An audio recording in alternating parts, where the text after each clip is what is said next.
Well, welcome everybody to the January 14th, 2026 Community Preservation Committee meeting. I'm going to have Julie read the beginning and she'll be helping me run the meeting because I'm not feeling so great. So I'll let you take it away, Julie.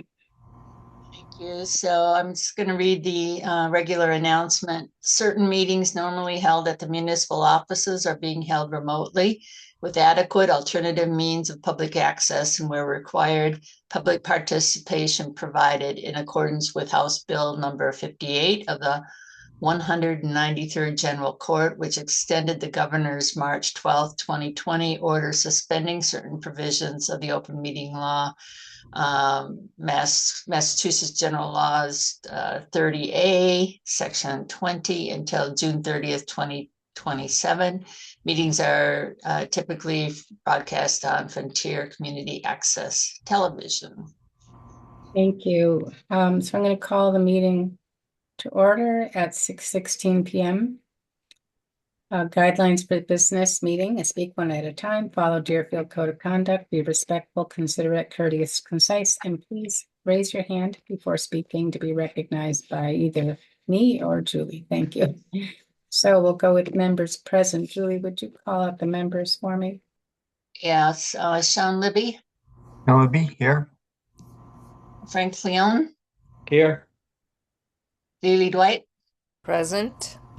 Jeffrey Brown, Present. Ann Buchanan, Here. Peter James, Looks like he's gone. maybe, Kathy Sylvester, Here. and People Julie Caswell here. More are coming in. Peter James and somebody else I saw. Charlene. Mhm. What's going on with Peter James? He keeps popping in and out. And Ben Benson's here. Yay, Ben. Hey, how are you And guys? Good. How are you? Well, uh, good. Peter James is here and he's joining. But Okay. anyway, we should note that Charlene is a guest who is present. Charlene, what's your last name? You are muted in case you didn't know. Is it Charlene Galansky? There's probably more than one Charlene in town. That's why I'm It asking. is also possible. I unmuted. It's Galinsky. Okay, thank you. Chris Harris is here.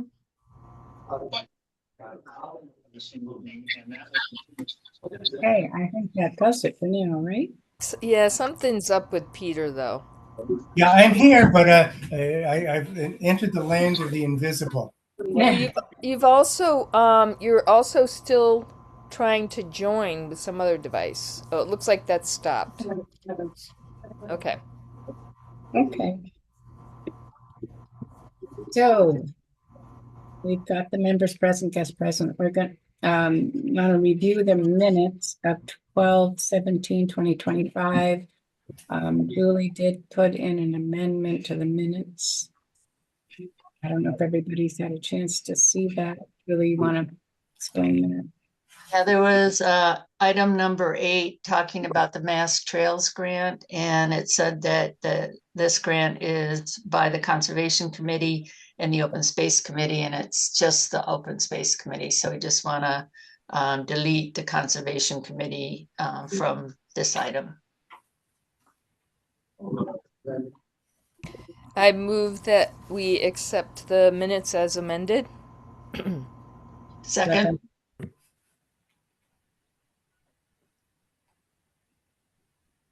oh, you're muted, Kathy. Right.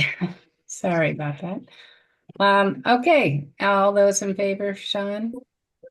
You're muted too. Aye. Okay, Julie, Aye. Frank, Aye. Lily, Aye. Jeff, Aye. thank you. Anne, Aye. Ben, Ben, never mind, Ben. You're not there anymore. Peter Yes. and Kathy, yes, thank you. So the next thing on the agenda is to review the TAC painting application. I see Chris is here. Is there anyone coming from PBMA, Chris? Yeah, Tim said he was going to join, so I'm not really sure what the issue is. If he's going through the town website, I had a hard time with that. And so maybe if he goes off the agenda, I could get in. If I went off the town website, I couldn't get into the town website.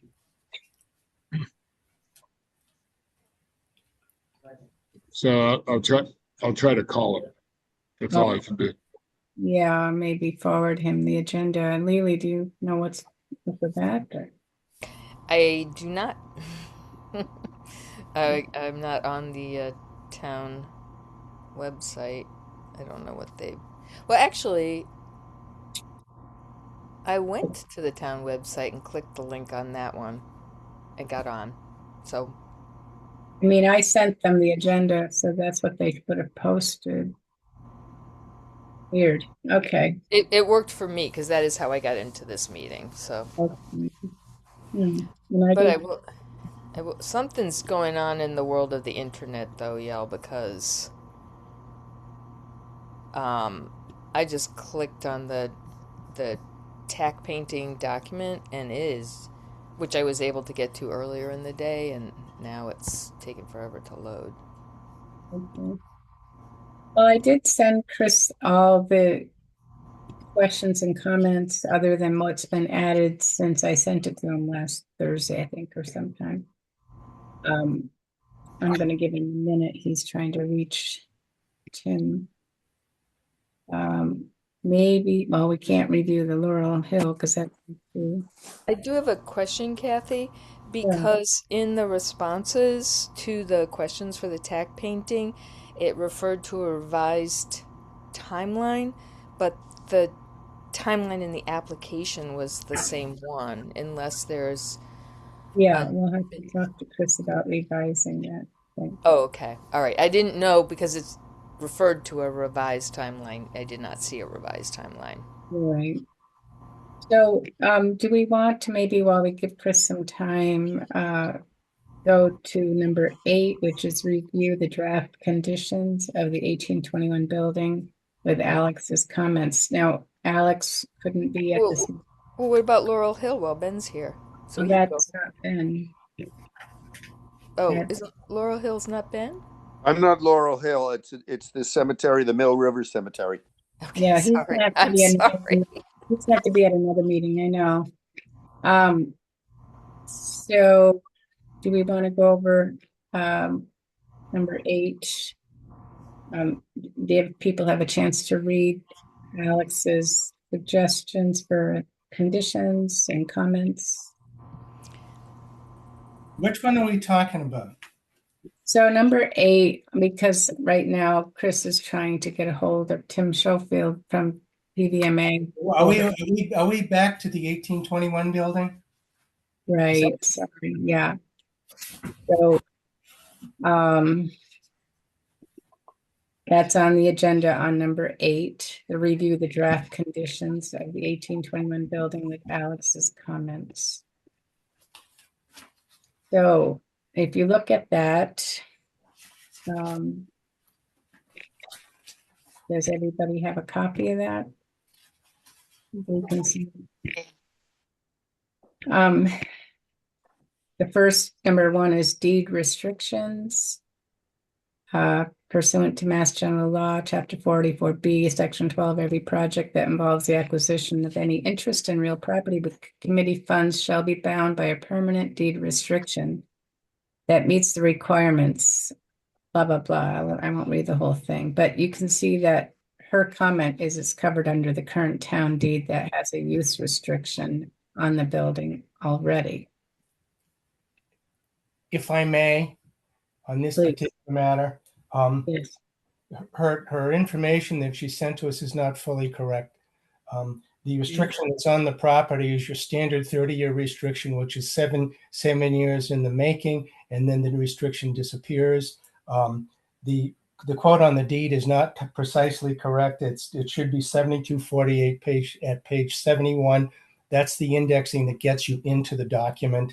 And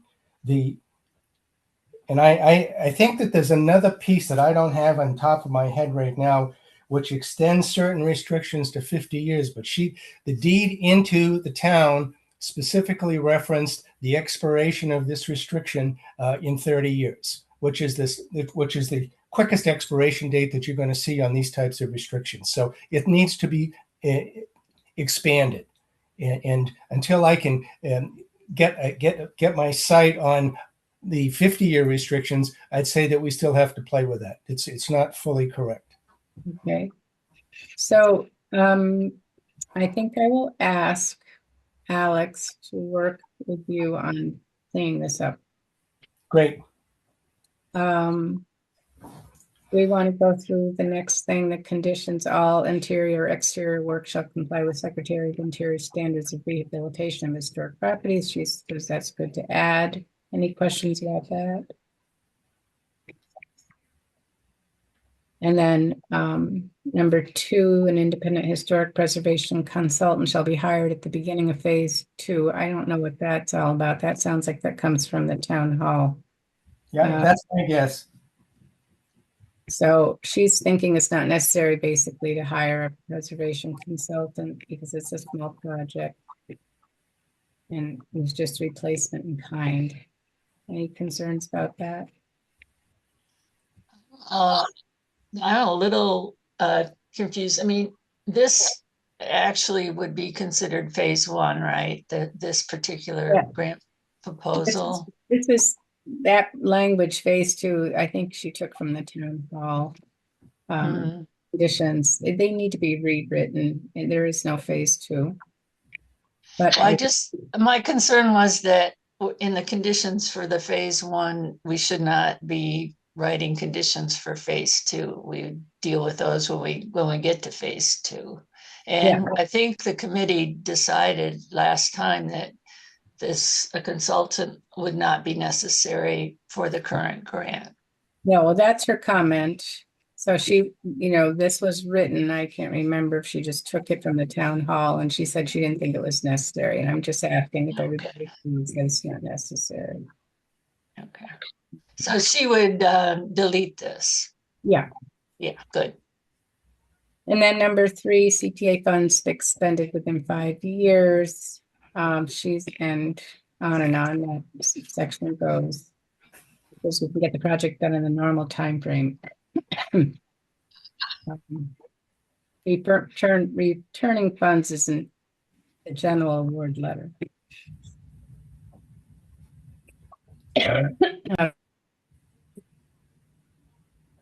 So Julie, I wonder if you could take over reading these conditions for me. No, just don't hang up. I'm going to ask.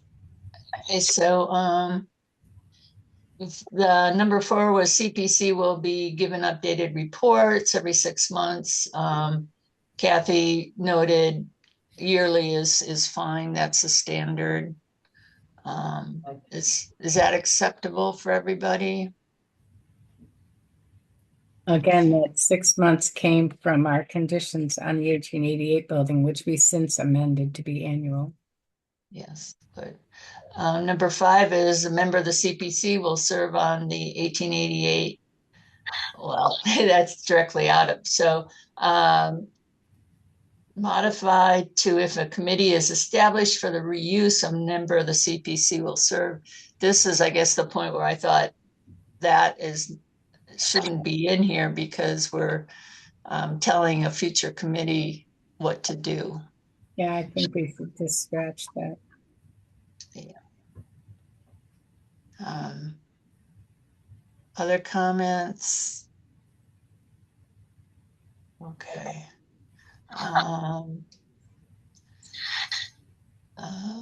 So number 6 is upon completion of the project, any future change that would impact the historical nature shall require advanced review and written approval from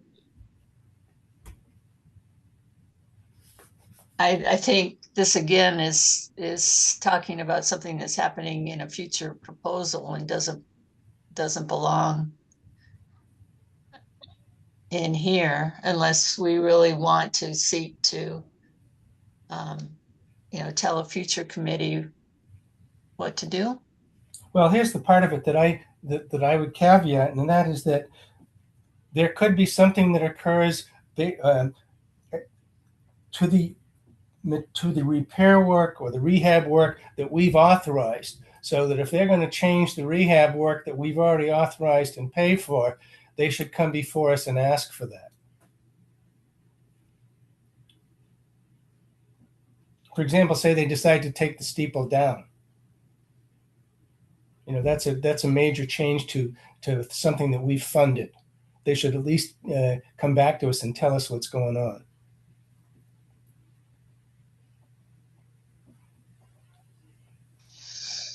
I don't have a problem with that. Okay. I don't know about anybody else. Okay. Other comments? Okay. Number 7 is one that Alex commented that it's already covered in the general conditions of that come before the conditions in the grant agreement. So she's saying that it can be eliminated, that number 7 can be eliminated, I believe.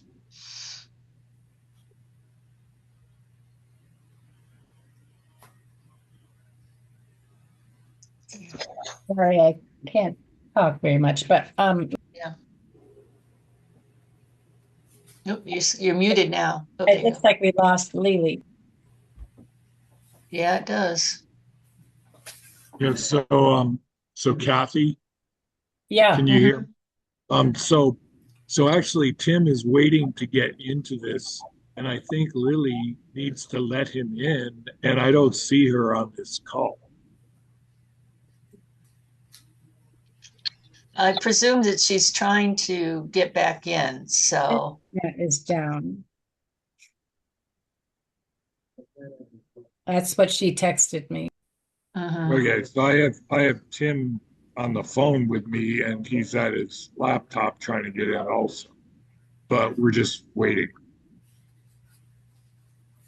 Yeah, I'm asking her what to do because she's, we may have to cancel the meeting. It's awful, but Well, the other workaround, which, and the worst situation is I'm in a restaurant because I knew I couldn't get to the office quick enough. But there's not that many people, as I can put Tim on speakerphone also. that's good. Yeah.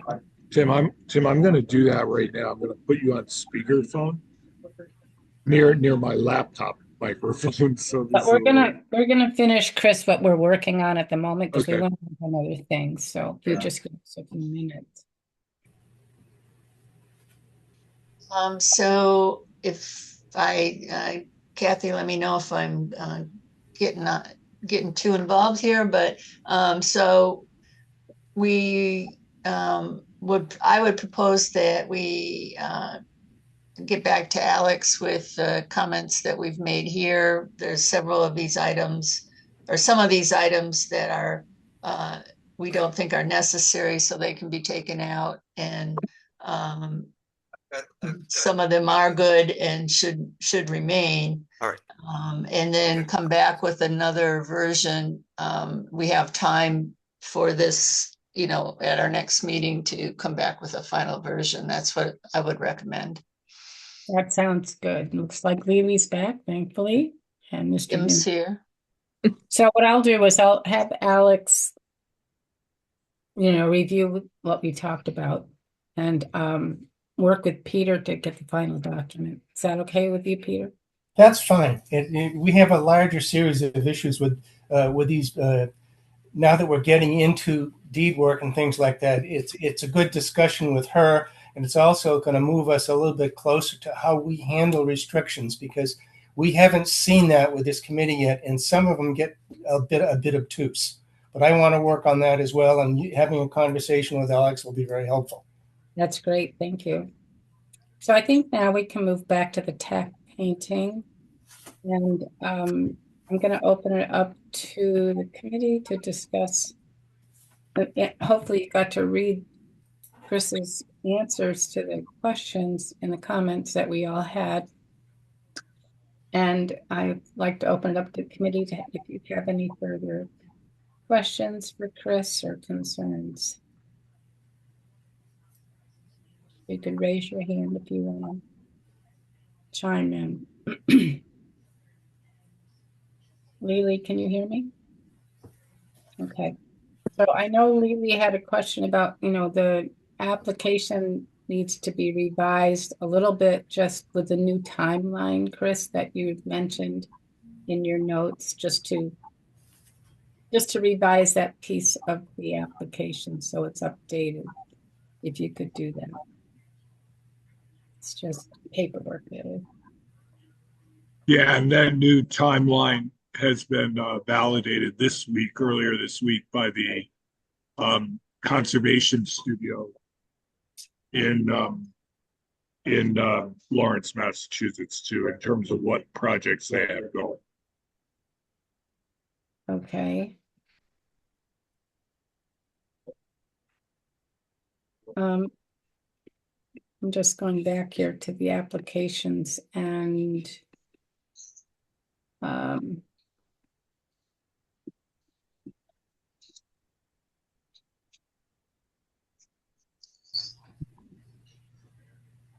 Yeah, I think, one item just to review, and I think this is answered by the document that Chris sent, but the committee did have, questions about the permanent home at PVMA and wanted to have an opportunity to talk with Tim. And I think you answered those questions, but maybe you want to, talk a little bit about how you view this as the permanent home for this, for the painting.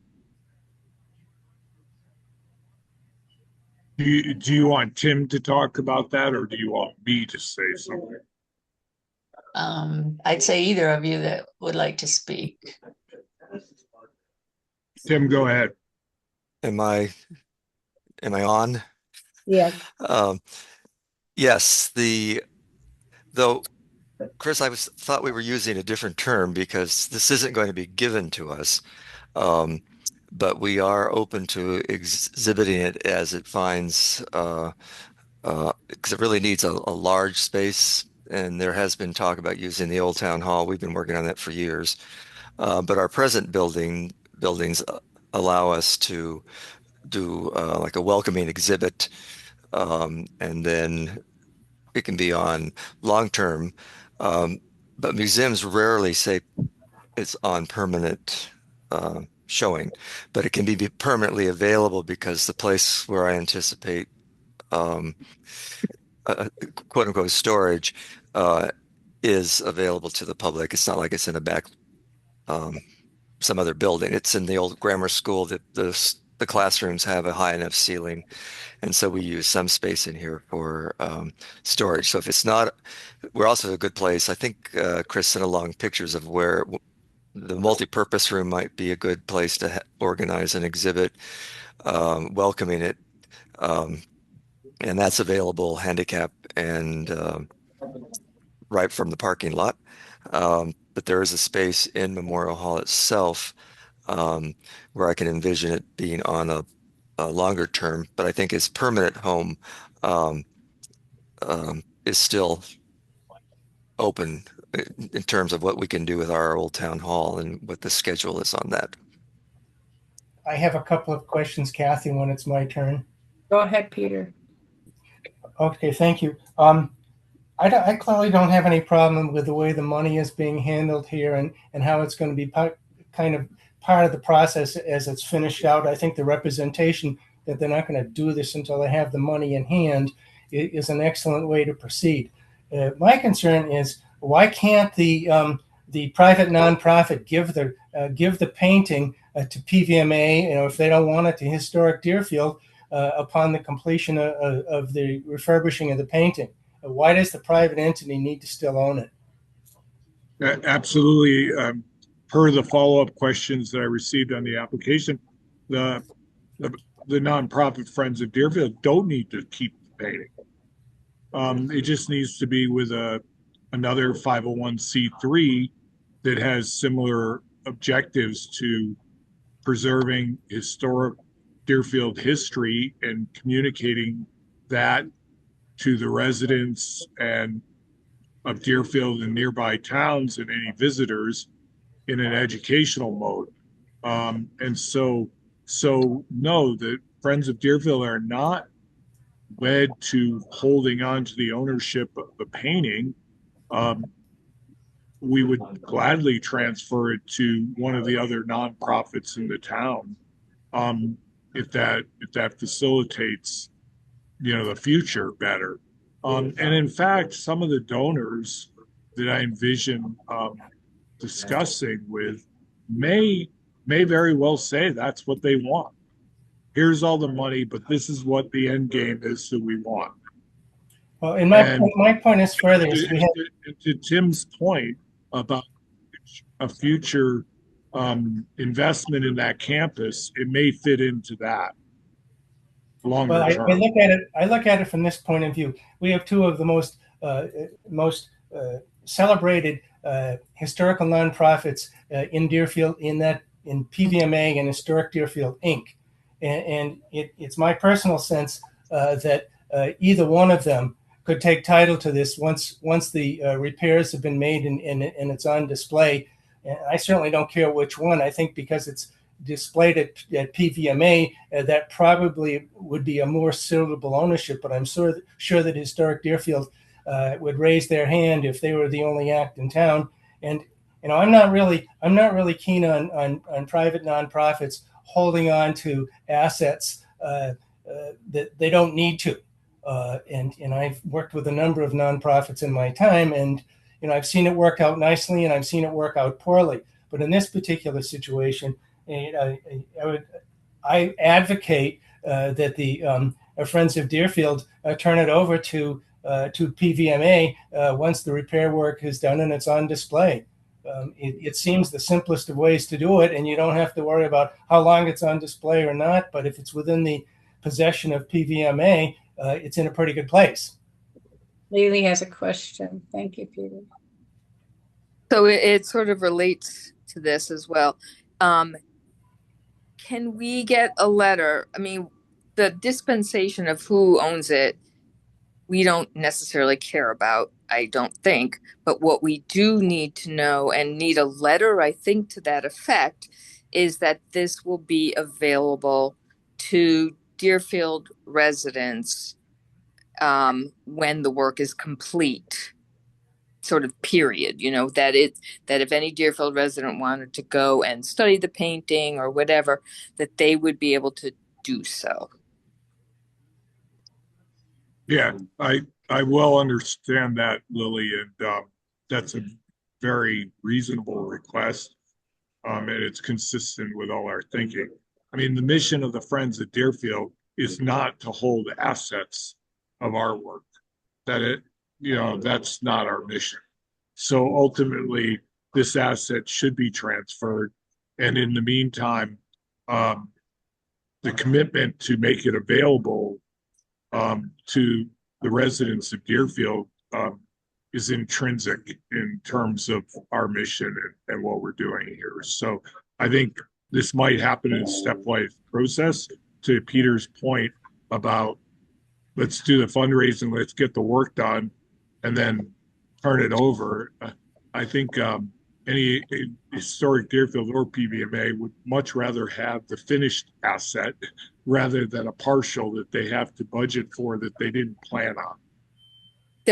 That I understand, I guess, but my point is not about ownership, and I understand why that is of concern to some people. But for the CPC funding, we need to have presumably a written assurance that this is going to be publicly available. That is a requirement because it is held by a private nonprofit. So, Mr. Newman, are you able to provide such a? Well, access it has to be defined. I mean, a document, museums don't keep all their collections on exhibit, so sometimes they are in storage. So if access is like, well, it's not unlike we have the town records in our library. They are accessible when the library is open, and they're accessible under certain hours. So somebody can't come to the door and say, "Oh, it's a Monday and the library's not open, but this was preserved by town funds, so I have to have access to it." If you follow me. So there are, and in terms of ownership, if that also includes the ability to pass it on, they're not highly publicized, but several organizations in Deerfield are planning buildings right now. And so which would include some public space. So there is the possibility that I would have it the best space to put it in, or it might be Historic Deerfield. They're planning to add on to I can't speak for them officially. I'm not one of their employees or on their board, but I do know that they're planning to expand the building that right now they don't feel they have space for this. They were approached first. One of their advantages is that they are open on a regular basis more often than PVMA. But we are a research collection, so we're used to having people call up and say, "I'd like to see this." And that is normal museum care. It's a schedule or an even a holiday or something like that can be scheduled, and it can be seen. Yeah, I don't think we need 24-hour access. I think that what we probably need, it would be, how long do you plan to display it if you have some idea of that? And then once it's in storage, that you just agree that you will make it available in a timely manner, to someone who might want to view it. So if we knew those two things, like how long do VMA plan to have this on display? I mean, we talking a week? Are we talking a year? And then once it goes, it would probably be a season to start off with. The storage that's envisioned is not in a back room. It's in, like I said, conference room. So it's quasi, and it's in our office building that's open on business hours year round. So it is in both of the sites where we're thinking of doing this would be accessible fairly easily. I don't know if that clears it anymore. Yeah. So, yeah, to that point, I mean, the museums, I'll call them, in Old Deerfield have always been accessible in the sense of what Tim's describing. I mean, I've had visitors come in from Europe and from California off season, and I can call Historic Deerfield with enough lead time, and they make those museum houses available. So I think that they have a track record of being very flexible. And I know there was a question that just came up about whether we had ruled out displaying it in the center attached to or behind the Holy Family Church and the South Deerfield, the center of South Deerfield. That question just popped up. I saw in the chat. And yeah, that has been ruled out. And that's an issue of a decision that came from the Diocese of Springfield in terms of they own all those buildings, and they make those decisions. And so that's a decision from Springfield that they would not want to display it. And that's not really my business in terms of what their decisions are for all of their building assets down the road. But even in that situation, it's pertinent to this discussion we just had that I had a commitment from that priest if he had to do by appointment only when that center was not typically open, he would have done that and made that and facilitated that availability, just like what Tim just described, just like what Historic Deerfield has accommodated with me in the past. I think that would have been a problem with CPC funds anyway because of the religious location. We could set ourselves up to a lawsuit for it, so that probably wouldn't have gone through either way.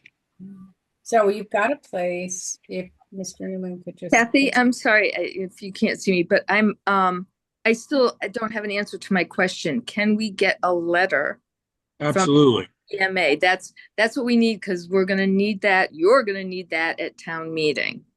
That's what I'm saying.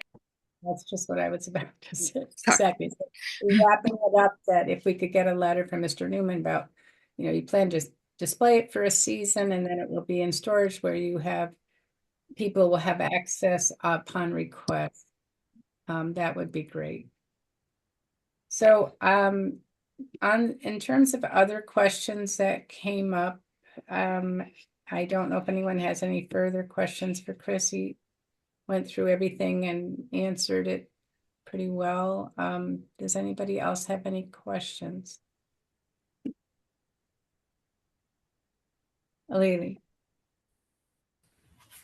I am sorry, but I can't get to the document drive and be on the call. So I guess, can I just write my follow-up questions? I am sorry to drag it out, but I think mostly, my big concern was that in the application, the budget and the timeline be updated to reflect the real timing, and then because I don't think we should vote on it until then.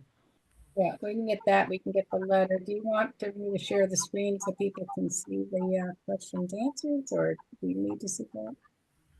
Thanks. I can't really see anything on this stupid little phone, so don't do it on my. I'm sorry. So I think we're probably in pretty good shape. Chris, you can get me the revised application and the letter. I think at the next meeting we should be ready to vote on this. My sense. Anybody in agreement with that? Yes. Does that sound okay, Chris? Yeah, so I didn't understand the whole timeline.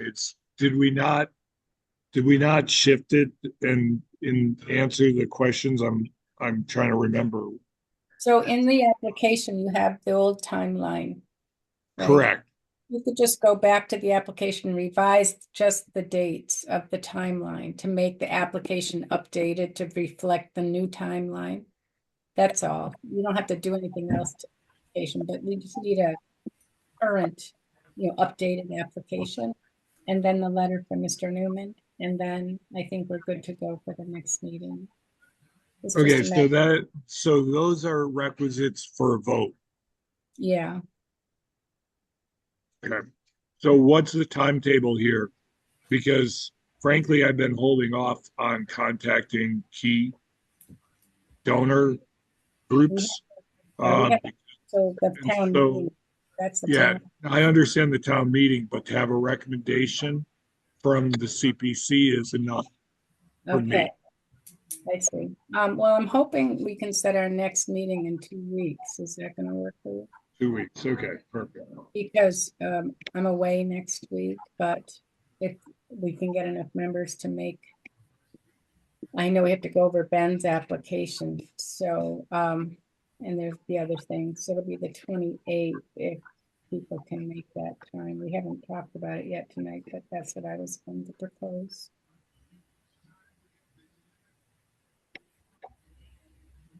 Okay, so I think the next thing we want to go to, let's see, is number 7, review the Laurel Hill Cemetery application.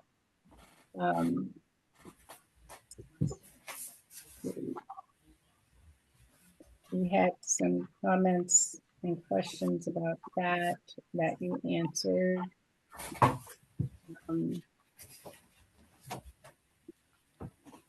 And so I don't know if people got a chance to review that. If anybody has any questions while we leave. I have a comment. Oh, I'm sorry to be a pain in the neck, but one of the things in reviewing the responses to the questions,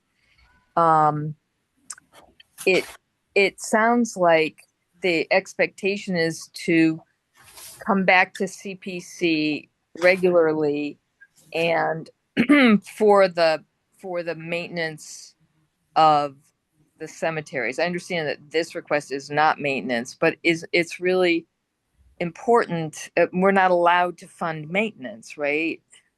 So I'm just a little concerned about making that clear that this is a restoration project so that it falls within our purview. Well, Yeah, no, so to that point, yeah, I'm well aware of maintenance versus preservation, restoration. So in fact, if you look at that cemetery over the last few decades, all the what we would consider real maintenance has been covered by the Old Deerfield Cemetery Association. And we have discussions ongoing, the executive committee and active members like myself, as to what is it going to take in terms of just cleaning gravestones, not just repairing them and doing the initial, more involved and complex cleaning. What's it going to take on an ongoing basis? Is it a 3 year, is it a 5 year cycle, et cetera? And how are we going to budget and fundraise for that? So no, we don't envision that as being a CPA funded activity, but it's something that as these gravestones further age and as climatic conditions kind of change and become a little more intense, and the dry spells and the humidity spells, it's a little bit of a roller coaster that we're going to have to anticipate in any of these cemeteries. What is it going to take to combat that and to deal with it? As you know, in Laurel Hill, they're 225 years old now, some of those stones. Albany Road's a whole different ballgame and more complex because of the types of stones in there. So having said that, I envision that as something that we're going to have to do, campaigns and endow, or just go for more annual fundraising. So I believe it's a private sector. It's not and that we poured a lot of private money into Laurel Hill Cemetery. I don't see that changing.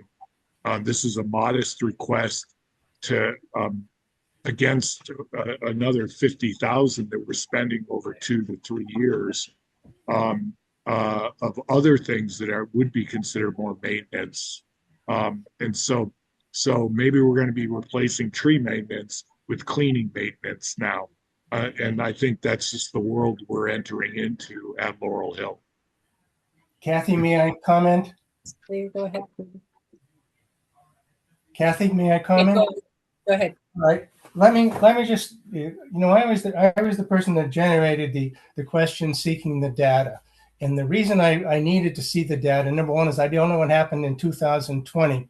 But I also, once I read the response, it was clear to me that we might be available to them on a limited basis over a period of time because there's a lot of work to do.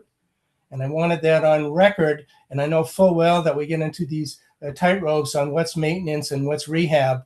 And with gravestones, it's a combination of both, and we might be able to finesse some of that. But I wanted them to know that our committee would support them and would certainly entertain future work as they work their way through this massive project.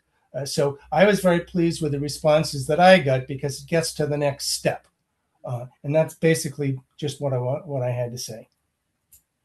Thank you. Any other concerns? Do people feel ready to vote on this application?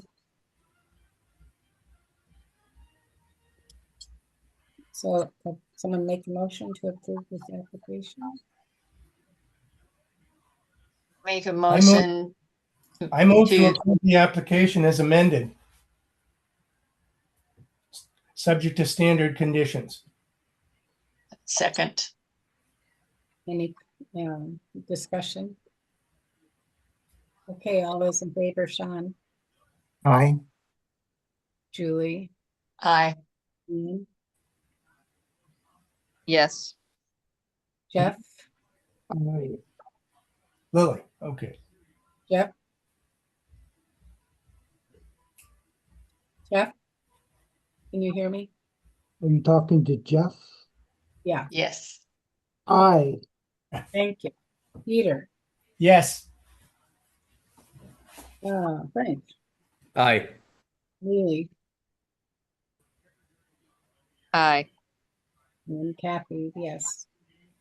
Thank you. I think we got through that, and that's wonderful.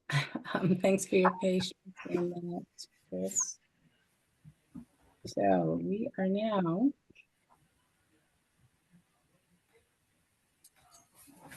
going to the draft conditions of the conservation fund, and I will let Julie speak to that.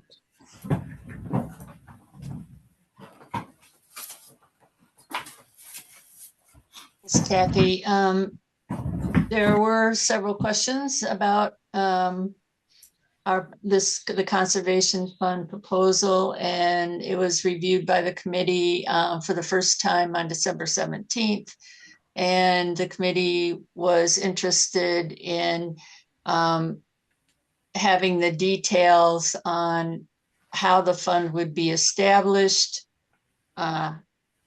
what restrictions or conditions could be or should be put on the CPC money going into the conservation fund. And then finally, how would the conservation fund make decisions on how to spend the money? So the Open Space Committee has been working on all three of those issues, and the draft that we circulated for the committee's review has a page 1 that is about how the fund gets established, a page 2, what the Open Space Committee is recommending as conditions or restrictions, and then a draft of the how the conservation fund decision-making process might work. And these have been shared with the Conservation Commission, which is a joint applicant for this project, and with town administrators. So this is a draft of what we envision, how we would envision the conservation fund operating. So is there any comments or questions? Lily? Sorry, me again. Yes, so Julie, I asked the question about oversight, and actually what I was talking about was like fiduciary oversight. Would this be managed by the town accountant? And when the Conservation Commission does their annual report to town meeting, will they be reporting out the activities of this trust fund? Because I think we need transparency. That's what I was concerned about. Yes, and thank you for those two questions. And yes, the money would be being managed by the town accountant. And I think it's as part of the Conservation Commission's annual report, they would be making a report on the activities of the conservation fund. So that is not currently written in this document, but it's a very good addition. Kathy, when I have an opportunity, I have some comments. Go ahead, Peter. All right, the first thing I want to do is I want to thank Julie for the work that she's done so far. We ran into an obvious need to get the town's attention and the town's attorney's attention. and we got the clarity of the necessity of a two-step process. The fact of the matter is that the Conservation Trust and the CPC action are separate and distinct, because the Conservation Trust will give the Conservation Commission a general power far in excess of what we're willing to play the game with, but that's okay because we can still negotiate what we need to negotiate.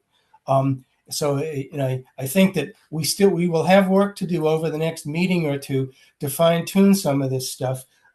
But I think that Julie has made a good first hit on this. Now, let me also share with you that I had the opportunity yesterday to chat with the legal chair of the Department of Revenue on local communities. I had sent her an informational question last week, and he was kind enough to give me a call. We talked about this for probably about 10 minutes time, and what he impressed upon me is that this process that we are trying to use is not guided by statute. The Conservation Commission can be given substantial powers within Section 8C, but those powers are separate and distinct from a linkage with the community preservation requirements. Now, what he brought to my attention with good clarity was we see a affordable housing trust concept within the statute. It's later on, but with the housing trust, there is specific statutory authority to interact with the Community Preservation Act people and in requirements that are required in that vein. There is no such linkage with the Conservation Commission statutes, and it's always nice to have somebody else that's gone through this before you to be able to know where it's to be clear. Now, my thought process, because I want to see this happen in a fashion that makes sense for the Conservation Commission and CPC.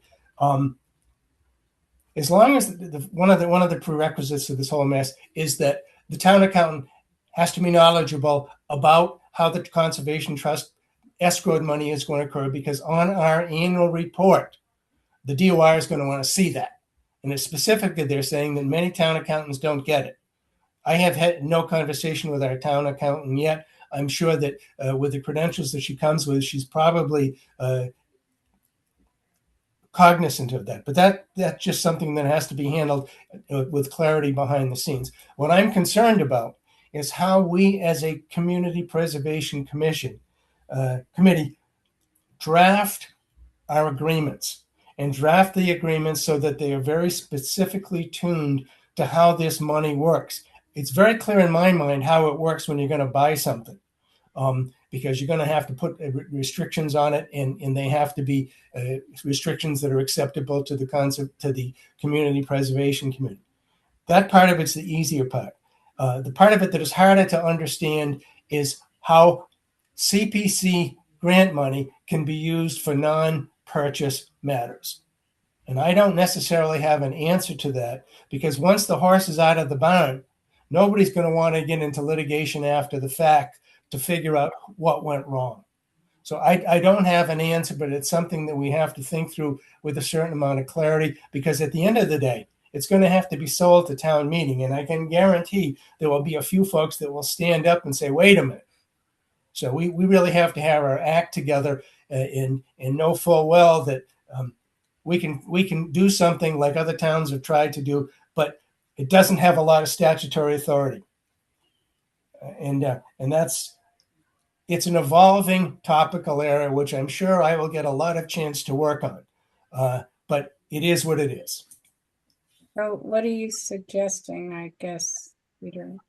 Well, I think that Julie, it is easy for Julie to move forward on the Conservation Trust language. And that what we have to do, and we get a pretty good idea where that Conservation Trust language is going to be, because they've obviously done a lot of work on it so far. Then we integrate our decision-making to incorporate what they're trying to do, but to put in caveats to it. I think we have to caveat whether we need notice and how that notice is to be handled, giving them the opportunity to move quickly, but it can't be in the dark. We have to be noticed. For example, say there's an opportunity to purchase a 61A piece. We're going to want to know what the restriction looks like, because that's important to us. So they can buy the piece. I don't want to get into a value judgment as to whether the piece of land that they're trying to acquire is the right one, but we have to know what the conservation restriction is going to be, and we have to see a draft of it before they buy it. Because with any other real estate deal, is everybody that's critical gets to the registry of deeds, you got a deed of transfer, and all of the mortgages back up immediately on that, and then the money is released.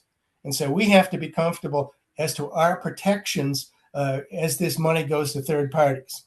So it's a, getting your hands around the whole thing is somewhat of a challenge. Really. Well, I kind of disagree here. I mean, I agree that it can only be spent according to the CPC regulations, and I think they've very clearly stated that. But I do not think that we need to approve every purchase, because that defeats the point of. I'm not asking that we approve a purchase. All I want to do is see the conservation restriction and have them Peter, verify that it's going on record. Let me finish. Let me finish speaking. But my thought was that the purpose of the trust is that we trust them to manage it according to our specifications that Julie's and her team have laid out, and that the Conservation Commission will abide by these requirements, and the town accountant will ensure that things are done properly. I think the point of the trust is that we are not involved in the process. If I may, we are involved in the process if we ask for a future condition, and the future condition is an appropriate conservation restriction. And somehow we have to see that to know that it's going to be okay. And there are various types of conservation restrictions. You've got APR related stuff. You've got non-APR. You've got private conservation restrictions. There's all sorts of stuff. So, but if we're going to release money with no strings attached, and that's what a lot of this is designed to do, we have to know where that money is going to be protected. And if they're going to spend 50 grand on an APR, the APR is easier because there is language within the APR statute to do that.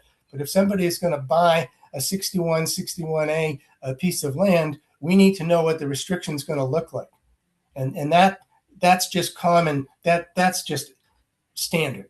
And if they want to have a bevy of conservation restrictions so that we don't have to worry about that, fine with me. But it's standard for real estate deals. And for those of you that have seen conservation restrictions in the past, they can go from anywhere from 1 to 20 pages. The ones that I've done with Franklin Land Trust, some of those things are books. But what I'm saying is that has to be dealt with. You can't just throw it out there and say it's subject to a conservation restriction. You're going to know what the restriction is. And that's something that can be dealt with. Julie may have people that are available that can give proposed restrictions so that we don't have to worry about it.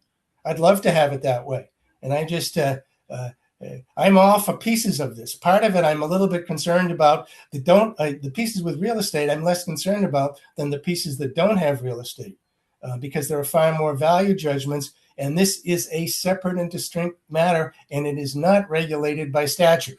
So, you have my 2 cents worth, and I respectfully agree sometimes and respectfully disagree sometimes with my colleague, Lily. Julie, you had your hand up. Yeah, I mean, I think there's several points, Peter, that you've made, and they're all very good for us to consider. I think the main point, and here I do have 2 hats. I have a open space hat and I have a CPC hat, but We have done a lot of research on the operation of these conservation funds, and it's true the statute doesn't say how they were going to operate. They say the town may have one if it wants to, and it's up to the town to run their conservation fund to meet the needs of the town.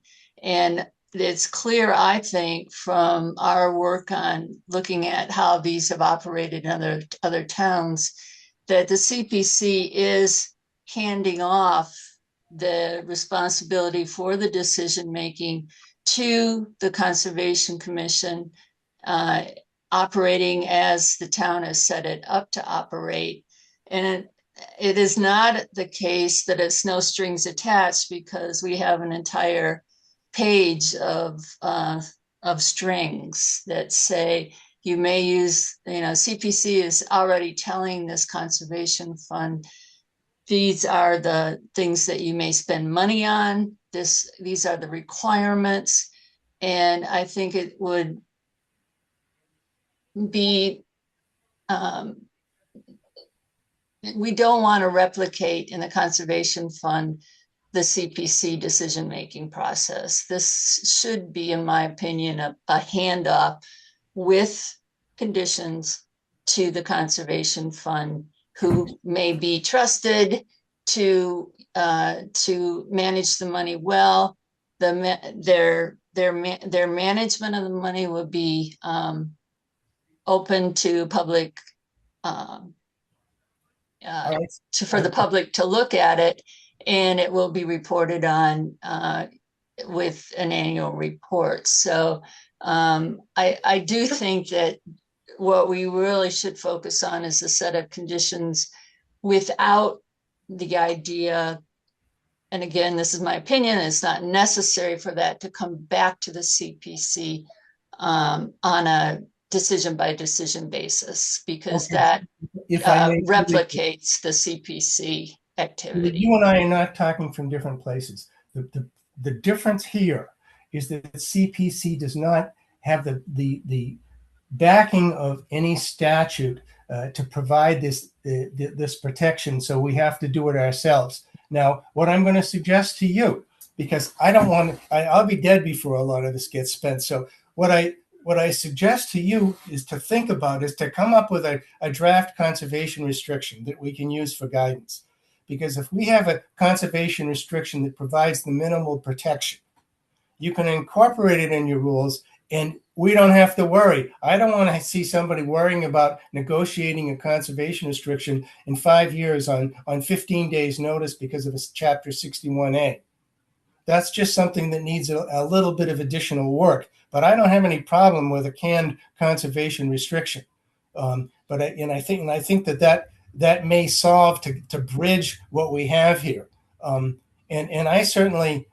I'm all for trusting the Conservation Commission. And I know the town accountant's going to have to account for this stuff and keep it in a separate escrow, because we're all going to agree to that, and we won't get in trouble if we have a separate escrow. So let's do it this way. Let's see if we can come up with a conservation restriction that will be usable in the future, so that we have something to reference back to.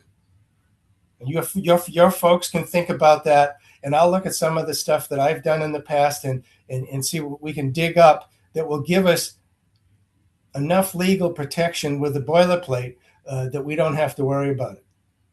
And it can be an exemplar. We can say this is the conservation restriction language that we wish to see, and it leaves the door open if you got to tweak something. Because I don't think that the CPC wants to bird dog it. Okay, I don't think the CPC wants to start looking at your disbursements, because what's going to happen is you're going to spend the money, you're going to want more. So if you tell CPC what you did with 100, they probably love it, and they'll give you more money. I mean, that's part of this process here, is to set up a standard that can be used in the future. So I'm all for it. So you think about that part of it, and I'll think about it too. Don, do you have any comments coming from the Conservation Commission? Well, I have more comment, mostly that I think it's silly to make a boilerplate conservation restriction, not knowing what you're buying and when you're buying it. You know, conservation restrictions may already be in place on the property. I have a feeling that anything the Conservation Commission buys will be putting on a restriction to protect it for in perpetuity for the town's purposes. But for this board to come up with a boilerplate to say, I think we should have a restriction on whatever you may buy in the future that looks something like this. I think that's a fool's errand. I think that's not for us to do. I think for us, we're trying to get finances in a fund that can accrue rather than going back into a general fund so that we can then utilize $1 million of CPC conservation funds for conservation land purchase or something of that nature. So it's sort of, it'll be a while before this money gets spent, in my mind, if it's to go towards a land purchase. 100, so it's not like $100,000 and give us more. It'll be every year $100,000, and hopefully it'll add up to something we can utilize in the future and be kind of agile about doing so. So I wouldn't add restrictions on something we don't know anything about now. Okay, we respectfully disagree. So, this, and that is not my area of expertise. I think, Julie, sounds like you've done a lot of research so far, and Peter has too. And at this point, I guess I'm not quite sure how to proceed. Do you have thoughts of how you want to proceed, Julie? I guess I would like, I guess I would like to have the committee, the CPC, weigh in on this question of, I guess the boundary between the CPC decision to fund the conservation or to send money to the conservation fund and the conservation fund's decision-making process. And I think the whole point of this fund is to allow the conservation fund to make acquisitions and perhaps buy easements or do other things that is going to support open space in the town. And I agree with Sean that it doesn't make sense. There are many conservation restrictions around. I don't think there's any way to that we could, as a committee, responsibly and usefully write a sort of a template for a conservation restriction. I mean, there are many of these templates out there.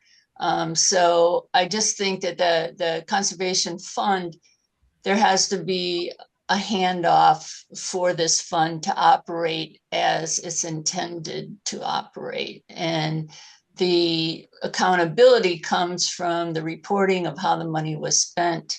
And then the CPC in future years, if, as Peter was saying, if the CPC is seeing good results from the conservation fund, then that would be feed into decisions about any future requests for funding, CPC funding.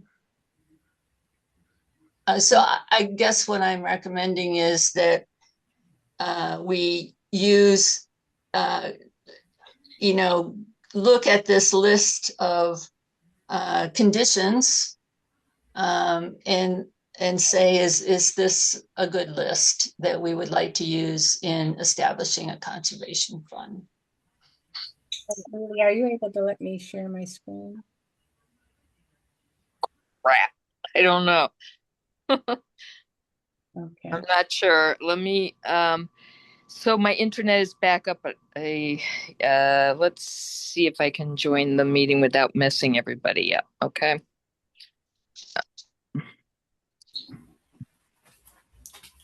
All right.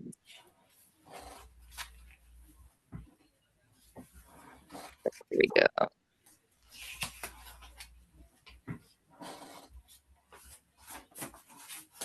I say start. Recording. Sorry. Is that better? Oh, it's an echo. There we go, right? All right, now I can do sharing. There you go. You have sharing. Okay. Where am I?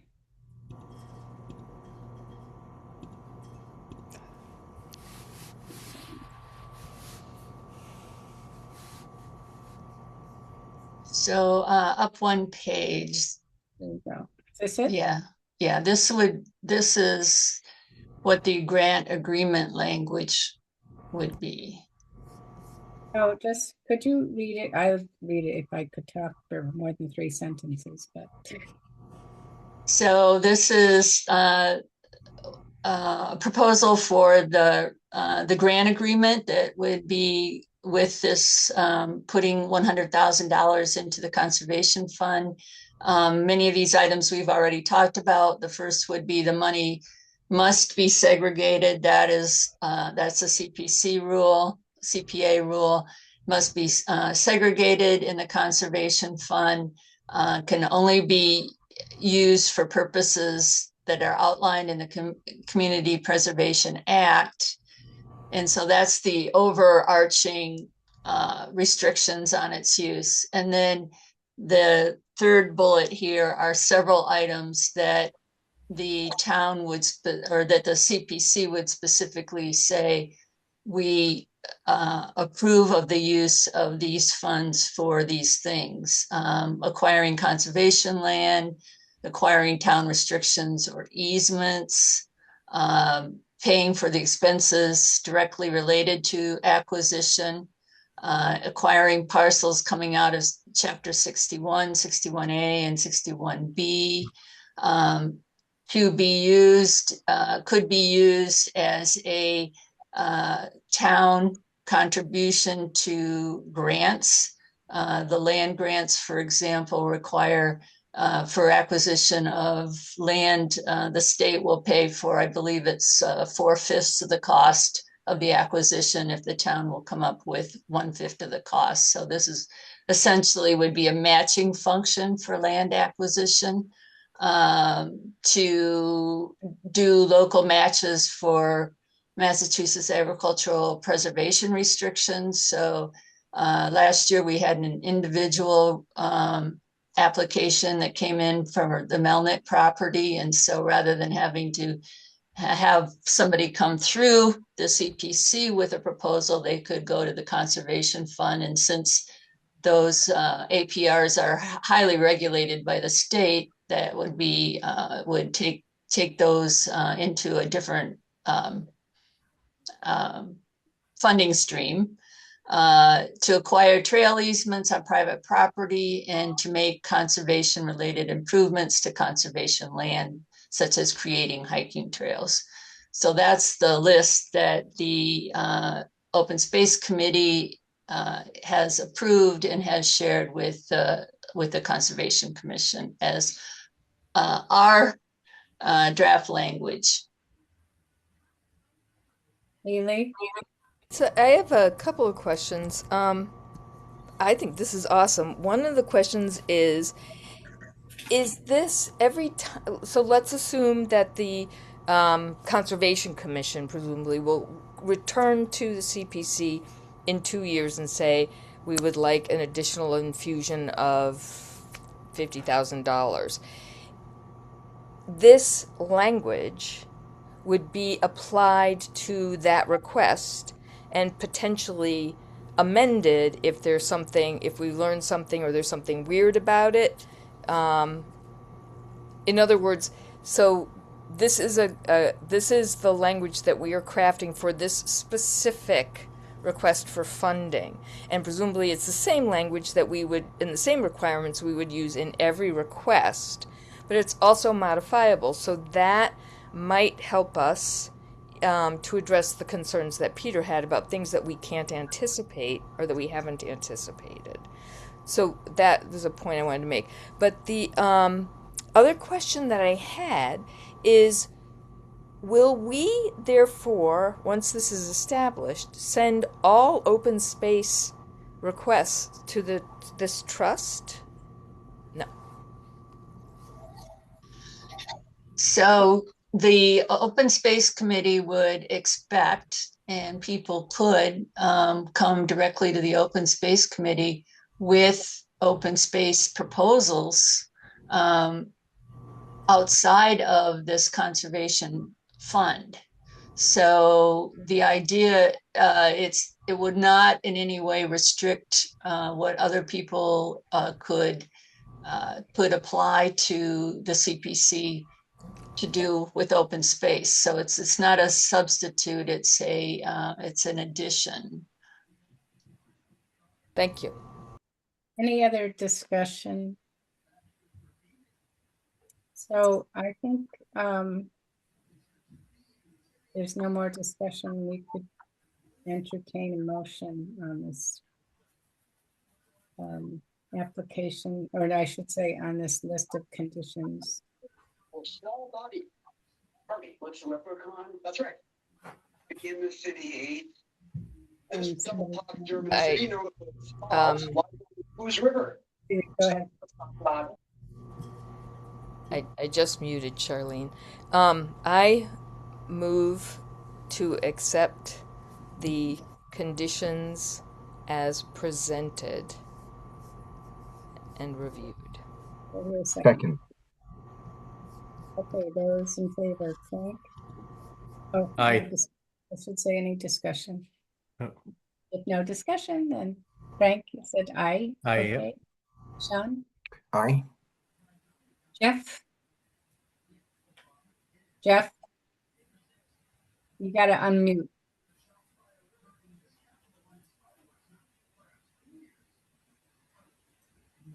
I'll abstain. Okay, Ann? Aye. Peter? I abstain. Susan? Hi. Lily? Yes. And Kathy, yes. So we got through that. That's great. So I put in the annual report just for your review, and I know Lily, you made a comment on it. So let's see if I can find it. Sorry, excuse me, Kathy. Before we move on, what will be the next steps to have the, or is that an, Oh, I guess I don't think that's not an equivalent of the committee recommending the project. Yeah, so I'm sorry, you're absolutely right. So second, is there any discussion on recommending the project? But I think that what we vote on is something along the lines of that pending the town's creation of this conservation trust that we approve this project. Okay, Does that make sense? that sounds like a motion. I move that.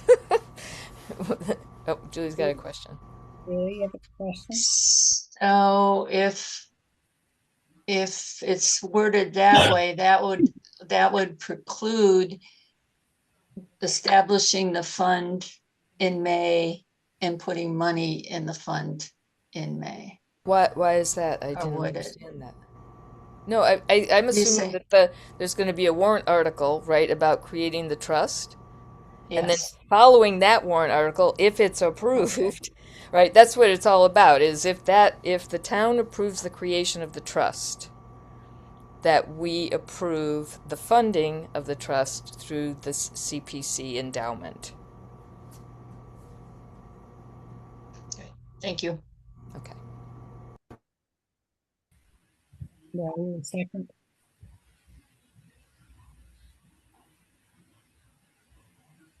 Second. Thank you. Any discussion? Okay, take a vote. Frank, Aye. John, Aye. Jeff? Jeff, I abstain. Ann, Aye. Peter, Abstain. Julie, Yes. Haley, Yes. and Kathy, yes. So Ben, I don't plan to get to your, he just messaged me, your tonight because we haven't got you on the agenda. So I'm sorry, but we're hoping to get to you the next meeting, which we haven't set yet, but I mentioned on January 28th, and we'll see if people can make that meeting. So I don't know if we are gonna want to spend more time or table these discussions that further as far as I want to get the town report in. And I've got to find it. Yeah. Would you like me to explain my only comment? Sure. Okay. So, the document begins with this extensive explanation of the CPC and all that kind of stuff, and the history. But I don't think we need that. This is the annual report. I think you could begin right in the 2025 funding cycle, which I thought, and then all the rest of it was great information. I don't know why in an annual report we I need just to go into saw the it history. on the one before when I was chair. So Yeah. I mean, it Um, doesn't hurt anything, but that was just the only reason for my comment. That was it. And Yeah. and if you want to leave it in, that's fine too. I don't know if anyone has any other thoughts about that. I don't know. I kind of like it. I think I would leave it in. Okay. Um, I did have another question though. I thought we had more money than that. This doesn't account for the disbursement that we got, does it? so wait a minute. This was the disbursement for the last fiscal year. Is it the balances or the disbursement? It's the I know. balances. Yeah, those are the balances. I'm sorry.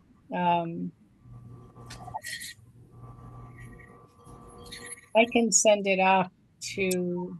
Because then, I mean, yeah, because I thought historic got replenished. Well, so this was as of June 30th. So there's more money in it now, Yeah. but that money comes in after June 30th. So the report takes us up to June 30th. Right. Okay.